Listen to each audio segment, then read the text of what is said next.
পারে না, ঘুমাইতে পারে না, মায়ের ঘুম খাও সবকিছু নষ্ট হয়ে যায়।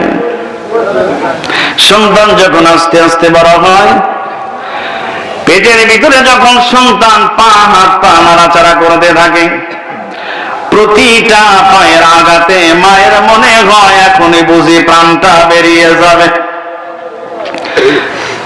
কিন্তু সন্তান যখন ভূমিষ্ঠ হয়ে যায়, দেখা যায় এই 7 মাস 8 মাস 9 মাস 10 মাস যেটাই বলেন, কত কষ্ট করেছে সন্তানের মুখ দেখার পরে।